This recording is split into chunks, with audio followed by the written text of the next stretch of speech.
Hey, how you doing? This is Adam Post, publisher of more than 1,000 comic books and a marketing expert covering the Bud Light controversy. This is an amazing situation. I've never seen a company deliberately go out and say, hey, look, we need to redefine our brand. We don't care what happens to it. There was some kind of a mistake made, but they knew what their agenda was going to be. They've been cutting back dramatically in their advertising spending over the last few years. Now they decided they had to go hire Dylan Mulvaney, a transgender activist, to promote Bud Light.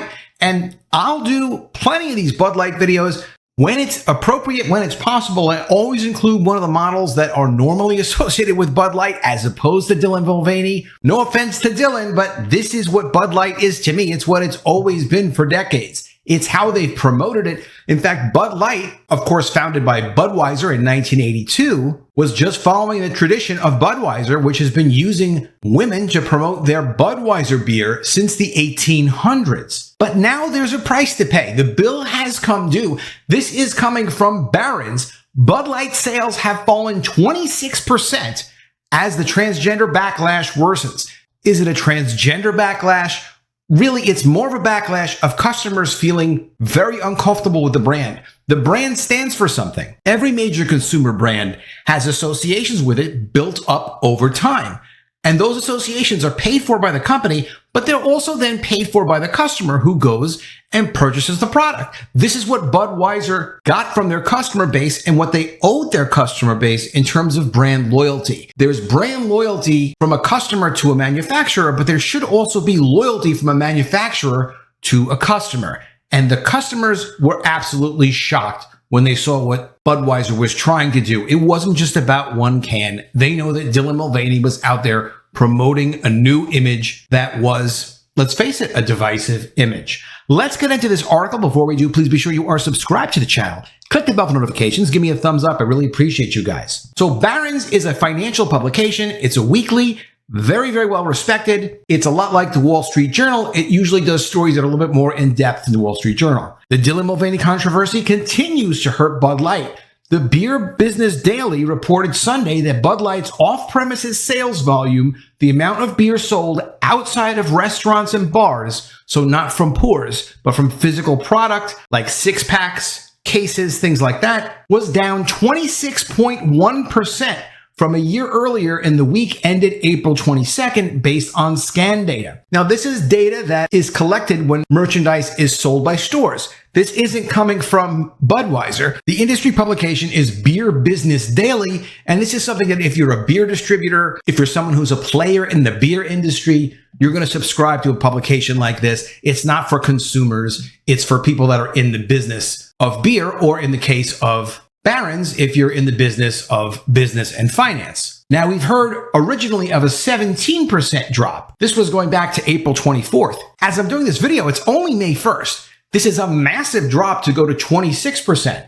And in a more localized way, we've heard of drops at grocery store chains as much as 50%. And these are in blue areas. Stu Leonard's is located in New York, Connecticut, and New Jersey.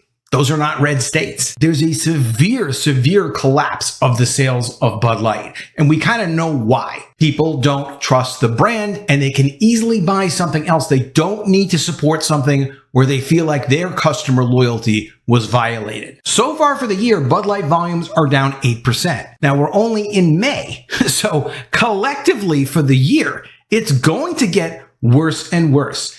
These figures include sales at grocery stores, convenience stores, and liquor stores. Quote, the shocking deterioration of Bud Light Blue's market share continued apace through the third week of April and actually somewhat worsened. We've never seen such a dramatic shift in national share in such a short period of time. And that's from the Beer Business Daily. Bud Light has been dealing with the fallout from a social media promotion for its Bud Light beer featuring Mulvaney, a transgender influencer. The promotion prompted a backlash from conservatives on social media and hurt sales of Bud Light, particularly in red states. Obviously, this has gone way past, quote, conservatives, end quote.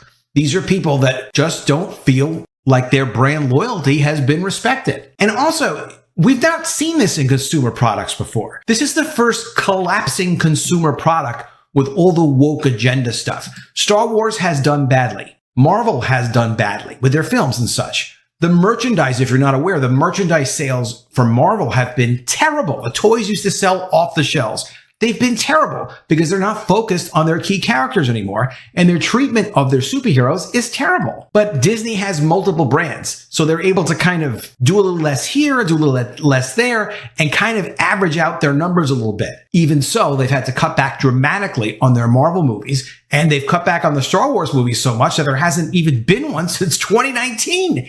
That's 4 years. They're hoping to get a new Star Wars movie out in 2025. We'll see if that can even happen. But this Budweiser issue is the first time that a major consumer brand has had enough massive backlash that it looks like it's absolutely not collapsing the company yet, but it's destroying the brand. People do not have a good feeling in association with Bud Light. Shares of parent Anheuser-Busch, so that's the parent company, were off 0.4% at $64.75. On Monday, the company didn't immediately respond to a request for comment. So what we understand is the stock has been down, say, $5-6 billion. This is just since April 1st. It's just May 1st today. It's only been a month. They've lost $6 billion in market value, 26% across the board in all of their grocery store sales. Now, supposedly they've lost less sales in restaurants and bars where they're serving them obviously on tap. However, part of the things that people don't necessarily have familiarity with is, just think of it this way. When you go and you buy a product, sometimes you buy a product and you expect to use it within a week. Some products you expect to use within a couple weeks, and other products you might have for a month or a couple months. So the packaged industry, people buy a case of beer. They might buy a couple of cases of beer. Some people buy them on a weekly basis. Some people buy them on a monthly basis. It takes time. The controversy has been going on since April 1st, and it's only gotten worse. So at stores, they're selling their product to people who buy the product and then hold it and then eventually run out of it. And if they want more, they're going to buy more. The number of people who are no longer going to support Bud Light, who are just finishing whatever might be in the house. Of course, some people have thrown them away, but other people are just like, yeah, I'm not buying that again, but I'll drink whatever's here. It's going to be massive. This 50% drop that we saw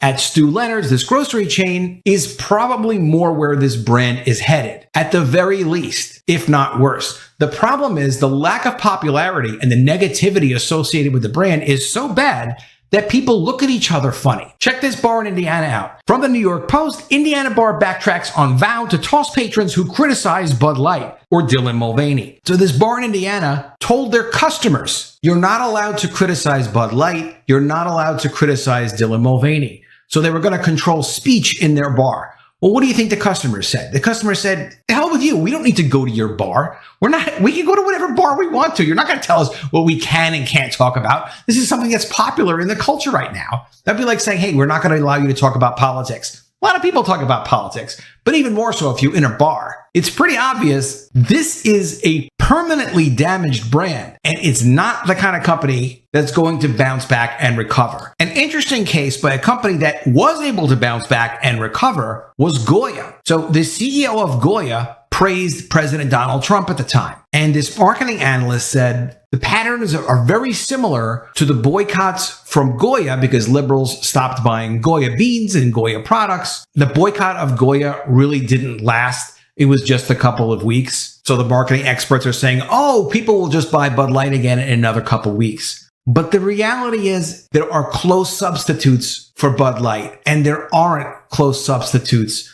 for a lot of the Goya products. And what you see where Bud Light is losing 26%, is anyone else gaining? Yeah. According to the industry analyst specialist, Beer Business Daily, Coors Light's volume was up 13.3%, while Miller Lite's volume was up 13.6%. The swap in market share between Coors Light and Miller Lite versus Bud Light has been nearly 1-for-1. All the 26% of sales drop was made up almost penny for penny and dollar for dollar with Coors Light and Miller Lite. Because of course you could substitute Coors Light and Miller Lite for Bud Light. You don't need to buy Bud Light if you don't want to. And I'm sure a lot of you people listening to this are not going to. But let me know what you think in the comments below. Do you think that Bud Light's going to bounce back? Are you going to give them another chance? I've done a few of these videos and I've seen hundreds. And we've had some comments, more than 1,000 comments, people saying, hey, look, no way I am not buying this brand. It does feel like a violation. It really does feel like, look, I've had customer loyalty. Why isn't the company loyal to me? You know we're not interested in this. Why are you pushing it? And the answer is they must have some agenda that's more important to them than just business. But let me know what you think in the comments below. Do you believe that, as the industry expert says, the 26% that Bud Light has lost has now been made up by Coors Light and Miller Lite? It certainly makes sense to me. And let me know what you think in the comments below. What was the possible reason for Budweiser to do this? Is it political, or is it somehow supposedly going to be good for business? I can't see how it was possibly good for business, but I always love to see your comments below. Please be sure you are subscribed to the channel. Click the bell for notifications, give me a thumbs up, and I'll see you again soon with another video. And if I don't see you, I will miss you.